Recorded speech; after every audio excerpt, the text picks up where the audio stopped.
Silver light education में आपका स्वागत है। इस लेक्चर में हम BZYCT 133 कोर्स के यूनिट 9 ब्लॉक 2 पर चर्चा करेंगे। अच्छा, कभी सोचा है कि हमारे शरीर के अंदर भी एक वायरलेस नेटवर्क हो सकता है? नहीं, ये कोई वाईफाई नहीं है, बल्कि एक कमाल का केमिकल मैसेजिंग सिस्टम है जो हमारी ग्रोथ से लेकर हमारे मूड तक सब कुछ कंट्रोल करता है। तो चलिए आज शरीर के इसी शानदार एंडोक्राइन सिस्टम की दुनिया में चलते हैं। तो चलिए एक सीधे से सवाल से शुरू करते हैं। शरीर के अंदर मैसेज भेजने की जब बात आती है तो सबसे पहले दिमाग में क्या आता है? जाहिर है नर्वस सिस्टम, बिजली की रफ्तार से काम करने वाला नसों का एक जाल, है ना? लेकिन क्या हो अगर मैं कहूं कि शरीर में एक और बिल्कुल अलग तरीके का कम्युनिकेशन नेटवर्क भी काम करता है? और यहीं पर है सारा फर्क। देखिए, नर्वस सिस्टम एक वायर्ड नेटवर्क की तरह है। ये तेज, एकदम सटीक मैसेज भेजने के लिए नसों के जरिए बिजली के सिग्नल भेजता है, बिल्कुल वैसे ही जैसे कंप्यूटर में सीधे केबल लगी हो। दूसरी तरफ है एंडोक्राइन सिस्टम, जो पूरी तरह वायरलेस है। ये खून में केमिकल सिग्नल यानी हार्मोन्स छोड़ता है। इसका असर थोड़ा धीमा होता है, लेकिन पहुंचता हर जगह है। तो एक तरफ हाई स्पीड केबल है, तो दूसरी तरफ एक पावरफुल वाईफाई सिग्नल। तो फिर इस वायरलेस नेटवर्क का कमांड सेंटर कहाँ है? ये सारे सिग्नल आखिर आते कहाँ से हैं? जवाब है हमारे दिमाग के ठीक बीच में। चलिए मिलते हैं इसके मास्टर कंट्रोलर से, हाइपोथैलेमस, पिट्यूटरी और पीनियल ग्रंथियां। इसे एक कंपनी की तरह समझिए। हाइपोथैलेमस इस कंपनी का सीईओ है। ये एक पुल की तरह काम करता है जो हमारे तेज तर्रार वायर्ड नर्वस सिस्टम को हमारे वायरलेस एंडोक्राइन सिस्टम से जोड़ता है। और सीईओ किसे ऑर्डर देता है? अपने टॉप मैनेजर को, और वो मैनेजर है पिट्यूटरी ग्रंथि। और यहां एक बहुत ही दिलचस्प बात है।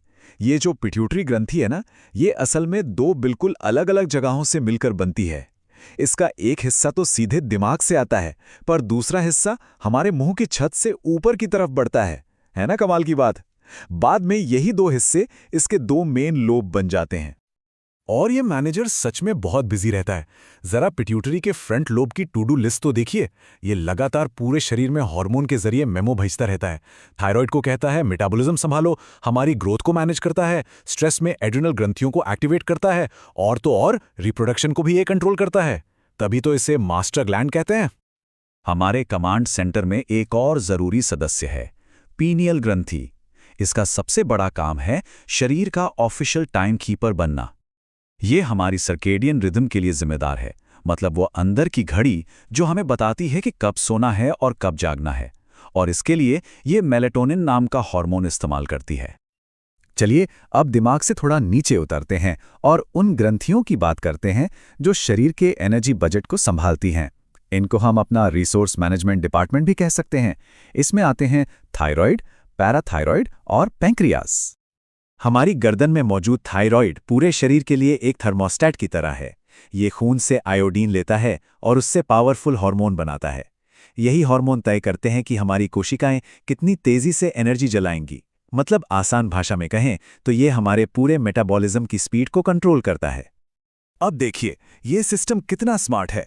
थायराइड के ठीक पीछे ही छिपी होती हैं पैराथायराइड ग्रंथियां। ये दोनों मिलकर कैल्शियम का एक कमाल का बैलेंस बनाती हैं, बिल्कुल एक सीसॉ की तरह। जब खून में कैल्शियम कम होता है तो पैराथायराइड उसे बढ़ा देता है, और जब कैल्शियम ज्यादा होता है तो थायराइड उसे कम कर देता है। ये परफेक्ट बैलेंस हमारी हड्डियों की मजबूती और नसों के सही काम करने के लिए बहुत जरूरी है। ऐसा ही एक और शानदार बैलेंस हमें पैंक्रियाज में भी देखने को मिलता है, लेकिन यहाँ खेल ब्लड शुगर का है।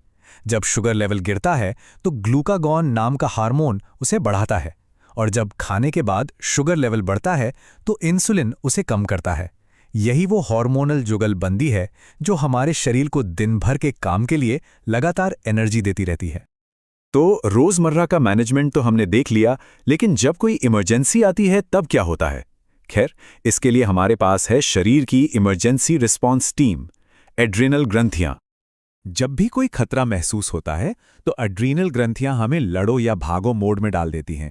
और ये भी पिट्यूटरी की तरह ही एक में दो ग्रंथियां हैं। इसका अंदरूनी हिस्सा, जिसे मेड्यूला कहते हैं, एड्रीनालाइन निकालकर हमें तुरंत एक्शन के लिए तैयार करता है, और बाहरी परत यानी कॉर्टेक्स लंबे समय के स्ट्रेस को संभालती है। ये कॉर्टिसोल जैसे हार्मोन निकालकर मेटाबॉलिज्म और शरीर के नमक पानी के बैलेंस को मैनेज करती है। ठीक है, अब आते हैं हमारी ग्रंथियों के आखिरी ग्रुप पर, जिनकी भूमिका दोहरी है। इनका काम सिर्फ अगली पीढ़ी को बनाना ही नहीं, बल्कि हमारे शारीरिक विकास को भी आकार देना है। हम बात कर रहे हैं गोनैड्स की। पुरुषों में वृषण यानी टेस्टोस्टेरोन बनाते हैं, जो स्पर्म प्रोडक्शन और पुरुषों से जुड़ी दूसरी विशेषताओं को कंट्रोल करता है।